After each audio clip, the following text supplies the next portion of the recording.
할렐루야. 할렐루야. 아멘. 반갑습니다. 아멘. 하나님의 선한 일을 시작하는 여러분에게 하나님의 크신 은총과 축복이 있기를 주의 이름으로 축원합니다. 아멘. 늘 좋은 일이 오게 되니까 제가 너무 감사한 것 같아요.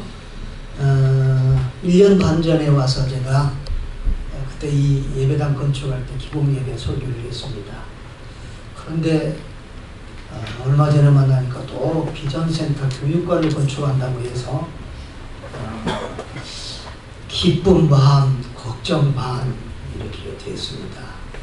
이번에 선교 여행을 하면서 이렇게 사정을 자세히 듣고 나니까 근심 걱정은 사라지고 감사와 기쁨으로 충만하고 큰 기대감을 가지고 오늘 이렇게 즐겁게 달려왔습니다. 하나님께서 시작하게 하시면 또 하나님께서 끝을 맺게 하시고 하나님께서 복 주실 줄 믿습니다. 아멘.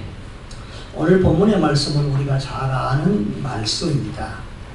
예수님께서 사역 말기에 제자들을 데리고 가이사랴 빌립보라는 지역에 갑니다.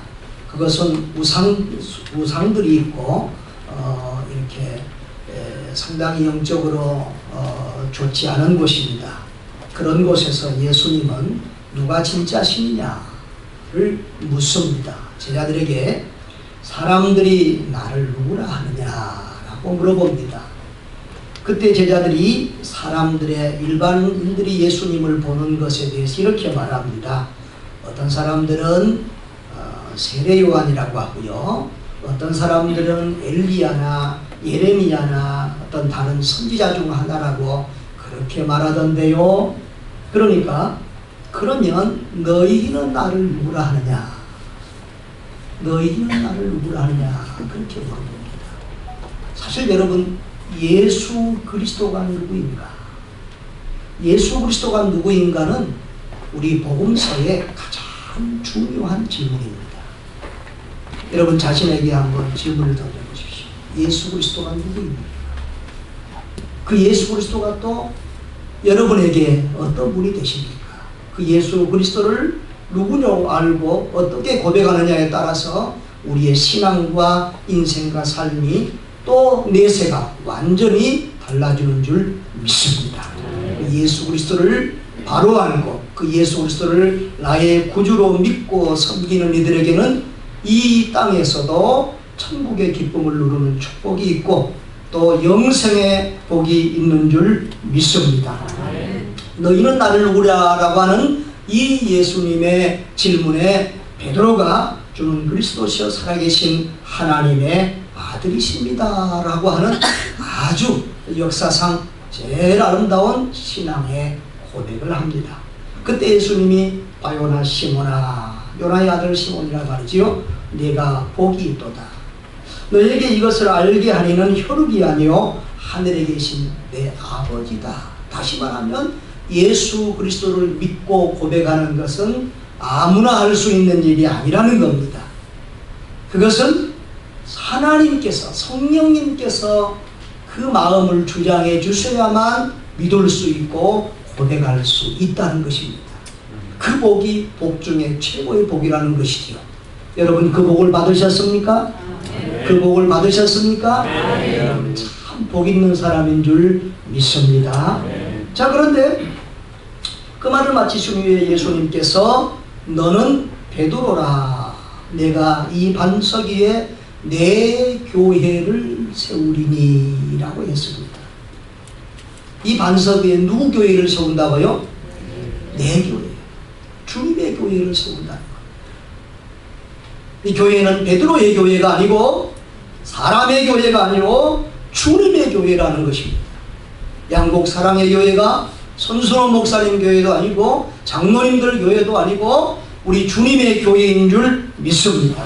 주님이 당신의 교회를 당신의 뜻대로 이끄시고 세워가시고 성장시켜 가시는 줄 믿습니다. 자, 그런데 여러분 이 반석 위에 내 교회를 세우리라 했습니다. 내 교회 바로 주님의 교회, 주님이 주인 되신 교회, 주님이 주장하시는 교회를 주님이 세우시겠다는 것입니다. 그런데 이 반석 위에 세운다는 말 때문에 여러 가지 분분한 의견들이 나오고, 또 가톨릭과 개신교회 우리 이 기독교가 이렇게 또 달라지는 중요한 분수령이 됩니다. 여기 반석을 가톨릭에서는 베드로라고 이렇게 합니다. 그래서 사실은 베드로가 죽은 지 몇백 년 후에 이 가톨릭이 생기면서 베드로를 일대 교황이라고 이렇게 하는 어처구니 없는 일을 저지릅니다. 그럼 여러분, 이게 베드로일 수가 없지요. 또 여기 반석은 어떤 땅이나 바위를 의미하는 것도 아닙니다. 반석은 알고 보면 큰 평평한 바위를 문자적으로는 말하지만, 여기서 주님이 말하는 바위는 반석은 그런 땅이나 바위를 말하는 것도 아니고 베드로를 말하는 것도 아니죠. 우리가 잘 아는 것처럼 바로 베드로가 한 신앙 고백, 그 믿음 위에 예수 그리스도의 교회가 세워지는 줄 믿습니다. 여러분, 아무리 사람이 많이 모여도 예수 그리스도를 믿는 그리스도인이 없으면 그것은 교회가 아닙니다. 교회는 예수 그리스도를 나의 구주 나의 하나님으로 고백한 사람들의 모임인 줄 믿습니다. 그 믿음 위에 하나님의 교회는 세워지고, 그 믿음을 통하여 우리 주님은 영광을 받으시는 줄 믿습니다. 마태복음 7장 24절에서는 주님의 말씀을 듣고 행하는 자는 또 반석 위에 집을 지은 자라고 했습니다. 성경 어디에도 이 반석을 베드로라고 표현한 것이 없어요. 주님의 말씀 믿고 그 말씀대로 사는 자가 반석 위에 집을 짓는 신앙의 사람이다 그랬고요. 고린도전서 10장 4절에서는 신령한 반석으로부터 너희가 마셨습니다. 이스라엘 백성들이 출애굽 때에 광야에서 목마를 때에 하나님이 모세를 통해서 반석을 깨뜨려 물을 마시게 했는데, 그 얘기를 하면서 신령한 반석으로부터 너희가 마셨으니 그 반석은 곧 그리스도라라고 했습니다. 그러니까 반석 위에 세운 교회는 바로 그리스도 위에 세워진 교회인 줄 믿습니다. 그리스도를 믿는 믿음 위에 세워진 교회인 줄 믿습니다. 그리스도가 주인 되신 교회인 줄 믿습니다. 주님이여, 여러분, 그러므로 교회는 주님이 교회의 머리고 교회의 주인이고 주님 위에 세워진 교회이기 때문에 모든 교회에 사는 일이 주님과 관계된 일이어야 합니다. 교회 건축이, 또 비전센터 건축이 인간적인 욕심과 계획을 가지고 세워진 일이라면 주님을 기쁘시게 하지 못하죠.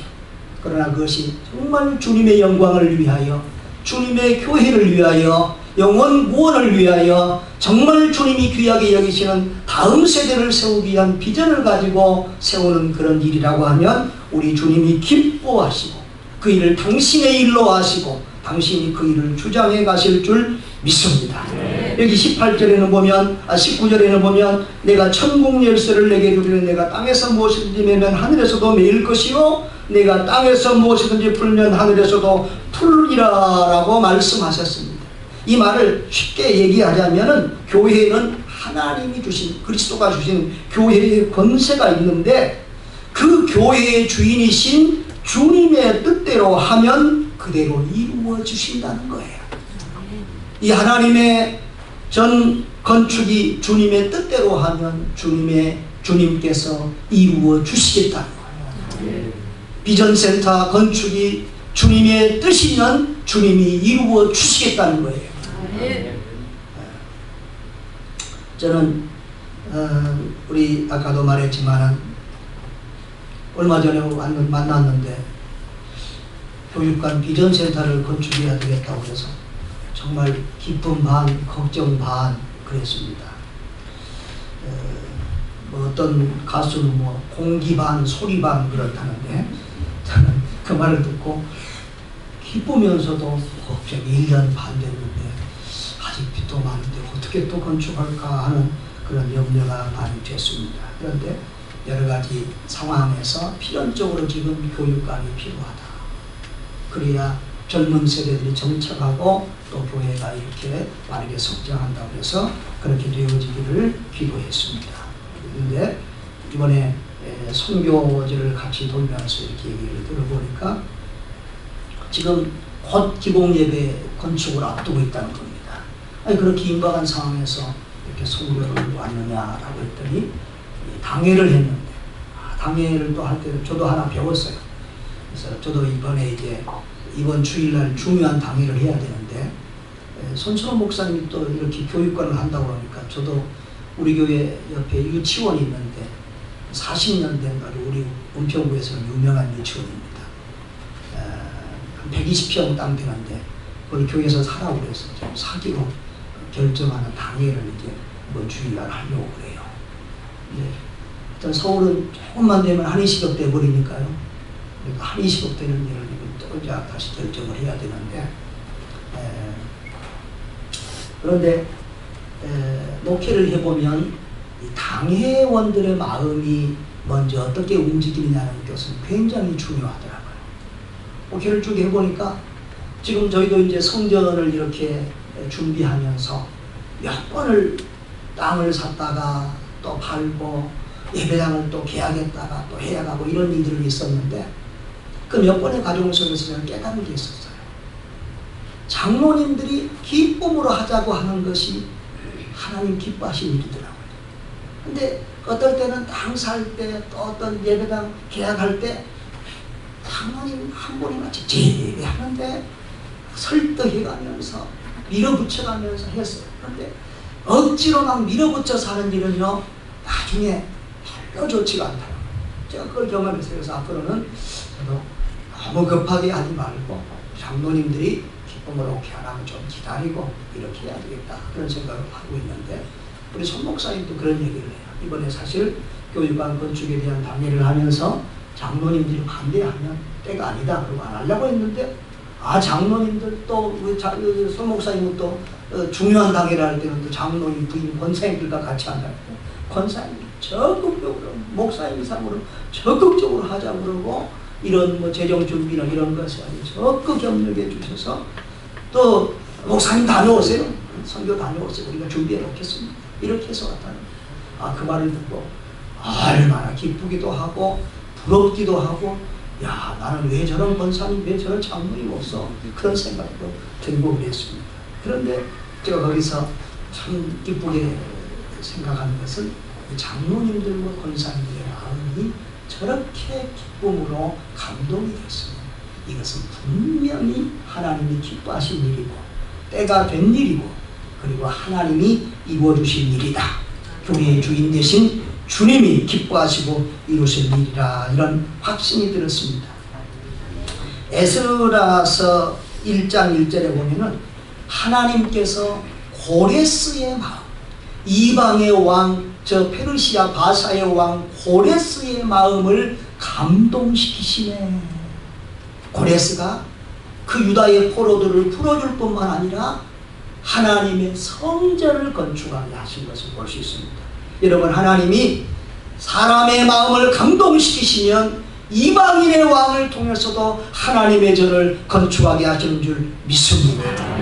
학개서를 보면요 학개서 1장 14절에 보면은 그런 말씀이 있습니다. 여호와께서 스알디엘의 아들 유다 총독 스룹바벨의 마음과 요사닥의 아들 대제사장 요수아의 마음과 남은 모든 백성의 마음을 감동시키심에 그들이 와서 만군의 여호와 그들이 하나님의 전 공사를 하였으니 그래서 총독 대제사장 그리고 온 백성들의 마음을 하나님이 감동시키심에 성전 재건의 역사가 이루어진 줄 믿습니다. 오랫동안 침체되고 오랫동안 수독되어 있던 성전 재건의 역사가 하나님이 지도자들의 마음과 백성들의 마음을 감동시키심에 그 일이 하루아침에 이루어졌다는 것입니다. 오늘 우리 양곡 사랑의 교회 비전센터를 건축함에 있어서 하나님이 장로님들의 마음, 권사님들의 마음, 중직자들의 마음, 성도들의 마음을 감동시켜준 줄 믿습니다. 그리하면 이 일은 하나님께서 이루시고 또 하나님께서 완성시키실 줄 믿습니다. 우리 주님이 시작케 하시고 진행케 하시고 또 완공케 하실 것입니다. 또한 하나님이 기뻐하시는 일, 하나님이 원하시는 일, 이 일에 동참하는 모든 자들에게 하나님께서 물질이 필요하면 물질이 주시고 건강이 필요하면 건강 주시고 믿음이 필요할 때 믿음을 더하여 주셔서 이 일에 선하게 동참할 수 있도록 복을 주실 줄 믿습니다. 그런 아름다운 축복의 역사가 넘치시길 주의 이름으로 축원합니다. 귀한 말씀 감사합니다.